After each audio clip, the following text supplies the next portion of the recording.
Hello everyone, welcome back to Green Bay Classics YouTube. Jordan here. I am kind of deep into a project. I ordered a new distributor for the Firebird and I rebuilt the carb. That was the second carb I rebuilt. The other one was for the big block Camaro and I think it actually worked pretty good actually. It was a Holley like 870, something like that. That was so much easier than this QuadraJet. Oh my gosh, there's so many connecting rods and oh my gosh, there's just everything's connected to everything. And I think I got it. Everything opens as it should and everything, it's a miracle. But we'll see when we actually get it on the car. But right now, we are messing with the distributor. So thank you so much for watching. I appreciate it so much. Please remember to subscribe, like, and share with all your friends. Thank you.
Good morning everyone, welcome back to Green Bay Classics YouTube. We are out here again. Yesterday we installed the distributor. It was nice because I already had the carb off, rebuilding that, so easy access to the distributor area. So it worked out pretty nicely. That's installed. Today we are working on getting the carb installed and seeing if this baby will fire up. So thank you very much for watching. Please stay tuned.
Am I not just a picture of fashion?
Okay folks, thanks for staying tuned. Just got the carburetor reinstalled. Distributor is looking good. I think everything is connected that was at one point in time. So we'll see. Thank you very much.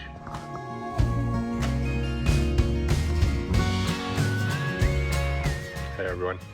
I'm gonna head in and start editing this video. The car isn't running yet. It's so close. Like I'm on the brink. So I just have to make some adjustments. I know it's to the distributor, so I have to just do a little bit more research, come back out here and give it another shot. But I'm not a mechanic. I graduated college with a degree in history, and the only history that I really enjoy is classic cars.